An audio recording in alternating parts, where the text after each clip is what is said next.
প্রতিষ্ঠার 4 মাসের মাথায় গঠনতন্ত্র তৈরি করেছে জাতীয় নাগরিক পার্টি অর্থাৎ এনসিপি।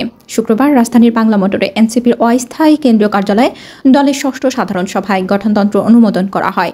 পরে এর বিভিন্ন দিক সংবাদ সম্মেলনে তুলে ধরেন এনসিপির সদস্য সচিব আক্তার হোসেন। আক্তার হোসেন বলেন, কিছু সংশোধনী সহ সভায় এনসিপির খসড়া গঠনতন্ত্র অনুমোদিত হয়েছে।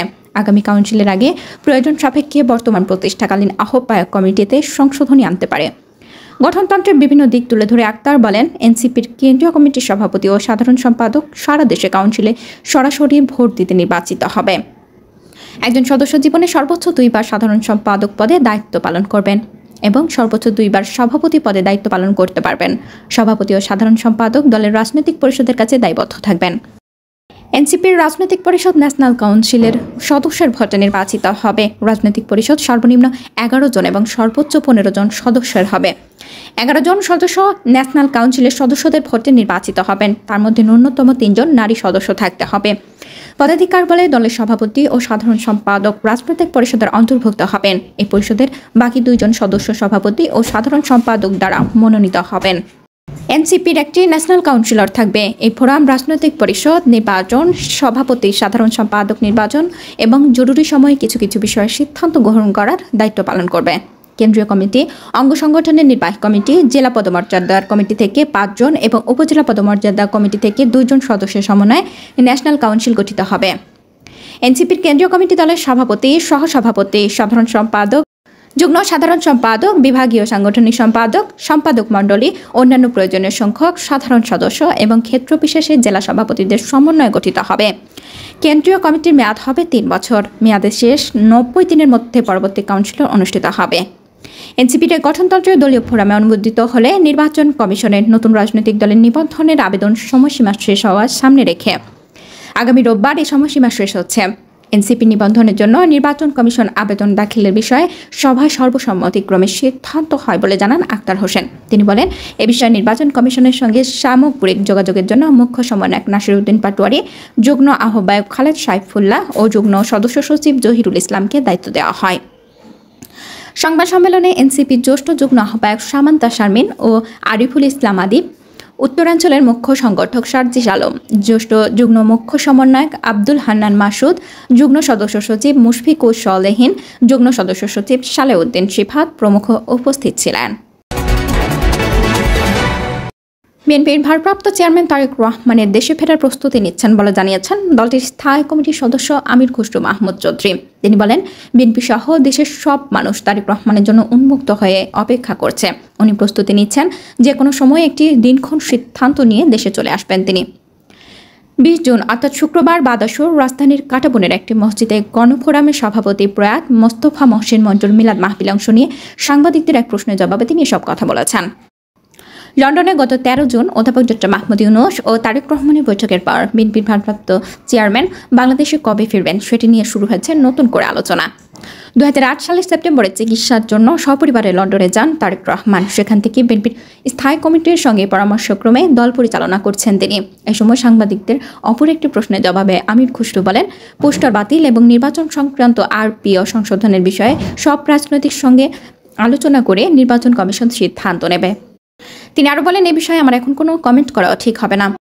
চীনের ক্ষমতাসীন কমিউনিস্ট পার্টির আমন্ত্রণে আগামী 22 জুন বিএনপির উচ্চ পর্যায়ের একটি প্রতিনিধি দল দেশটি সফরে যাচ্ছেন। চীন সফরে 2 দেশের বহু পুরনো সম্পর্ক আরও জোরদার হবে বলে প্রত্যাশা ব্যক্ত করেন বিএনপির এই জ্যেষ্ঠ নেতা।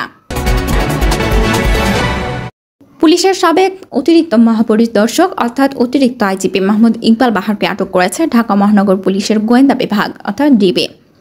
শুক্রবার সন্ধ্যায় রাজধানীর বেইলি রোডে একটি বাসা থেকে তাকে আটক করা হয়। সর্বশেষ তিনি রাজধানীর রাজারবাগ টেলিকমের অতিরিক্ত আইজিপি ছিলেন।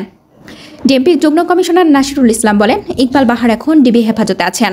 ইকবাল বাহারকে কোনো মামলায় গ্রেপ্তার করা হয়েছে কিনা সে বিষয়ে এখনও কিছু জানায়নি পুলিশ। ইকবাল বাহার এর আগে চট্টগ্রাম মহানগর পুলিশের কমিশনার হিসেবে দায়িত্ব পালন করেন। পরে তাকে আইজিপি হিসেবে রাজারবাগ T&IM এ বদলি করা হয়। 2019 সাল থেকে তিনি স্বাভাবিক অবসরে যান। বিএনপির মহাসচিব মির্জা ফখরুল ইসলাম আলমগীর বলেছেন, যেহেতু আওয়ামী লীগ সরকারকে উৎখাত করা হয়েছে, হাসিনা ভারতে আশ্রয় নিয়েছে, তাই বাংলাদেশ সরকারকে চাপে ফেলবার জন্য সীমান্তে পুশিন শুরু করেছে ভারত। মির্জা ফখরুল শুক্রবার রাত 10:30টায় তার নিজ জেলার ঠাকুরগাঁয়ে কালীবাড়ি এলাকায় জেলার আলেম ওলামা ও ইমামদের সঙ্গে মতবিনিময়কালে সব কথা বলেছেন। এমন সময় ঠাকুরগাঁও কেন্দ্রীয় জামে মসজিদের ইমাম মাওলানা খলিলুর রহমান, জেলা বিএনপির সাধারণ সম্পাদক মির্জা ফয়সাল আমিন, জেলা বিএনপির সহসভাপতি নূরে শাহাদাত সজন, পৌর বিএনপির সভাপতি শফিকুল ইসলাম শরীফ, সদর উপজেলা বিএনপির সাধারণ সম্পাদক মাহবুবুর রহমান তুহিন সহ দলের বিভিন্ন অঙ্গ সংগঠনের নেতাকর্মীরা উপস্থিত ছিলেন। মির্জা ফখরুল ইসলাম আলমগীর আরও বলেছেন, বাংলাদেশে যে পানির হিস্যা তা আমরা পাই না, সীমান্তে গুলি করে হত্যা করা হচ্ছে, এমন ভয়াবহ অবস্থা থেকে আমরা বের হয়ে এসেছি। প্রধান উপদেষ্টার সঙ্গে বিএনপির ভারপ্রাপ্ত চেয়ারম্যান তারেক রহমানের আলোচনার নির্বাচনের সময় নির্ধারণ হয়েছে, কিন্তু নির্বাচন হলেই সব কাজ শেষ হবে না। সরকার গঠনের পর সেই সরকার যেন সঠিকভাবে কাজ করতে পারে সে বিষয়ে সতর্ক থাকতে হবে।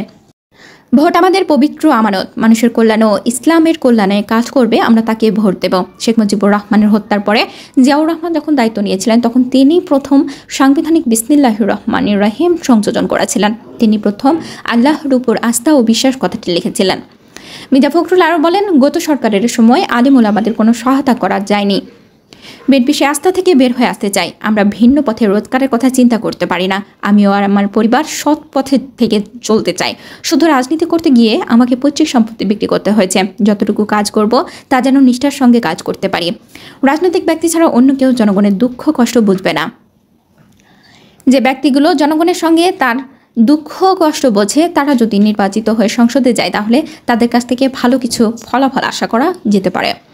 নির্বাচন যাতে সুষ্ঠু হয় তাই সব রাজনৈতিক দলগুলো আমরা সেই দায়িত্ব নিয়েছি।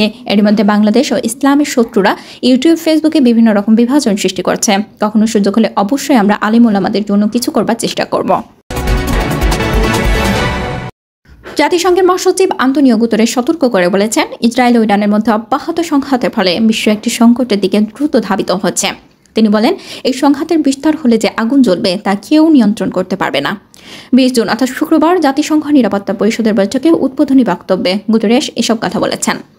ইসরায়েল ইরান সংঘাত নিয়ে বৈঠকের আহ্বান করা হয়।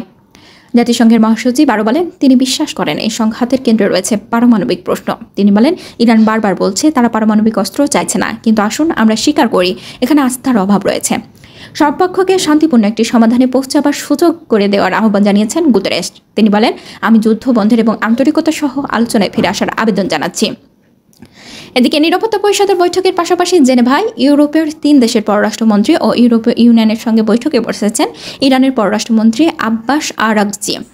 বৈঠকের আগে আলোচনায় গুরুত্বের কথা উল্লেখ করে যুক্তরাষ্ট্রের পররাষ্ট্রমন্ত্রী ডেভিড ল্যামি বলেন, আগামী 2 সপ্তাহের মধ্যে একটি কূটনৈতিক সমাধান অর্জনের জন্য সুযোগ তৈরি করা হচ্ছে। এর আগে জেনেভায় জাতিসংঘের মানবাধিকার পরিষদের 59তম অধিবেশনে দেওয়া বক্তব্যে ইরানের পররাষ্ট্রমন্ত্রী বলেন, ইরানের জনগণের উপর অন্যায় যুদ্ধ চাপিয়ে দেওয়া হয়েছে। চলমান কূটনৈতিক প্রক্রিয়ার মধ্যে ইরানের উপর হামলা চালানো হয়েছে উল্লেখ করে আব্বাস আগারচি বলেন, আমাদের শান্তিপূর্ণ পারমাণবিক কর্মসূচি নিয়ে উদ্ভূত বিষয়গুলো শান্তিপূর্ণ সমাধানের জন্য একটি আশাব্যঞ্জক চুক্তি করতে 15 জন আমেরিকানদের সঙ্গে আমাদের দেখা করার কথা ছিল। এর আগে হামলা চালানো হয় উল্লেখ করে ইরানের পররাষ্ট্রমন্ত্রী বলেন, এটি ছিল কূটনীতির বিশ্বাসঘাতকতা এবং আন্তর্জাতিক আইন ও জাতিসংঘ ব্যবস্থার উপর এক নজিরবিহীন আঘাত। তিনি বলেন, আমাদের এক্ষুনি পদক্ষেপ নেওয়া দরকার, অন্যথায় জাতিসংঘ ভিত্তিক সমগ্র আন্তর্জাতিক আইনি ব্যবস্থা মারাত্মকভাবে ক্ষতিগ্রস্ত হবে।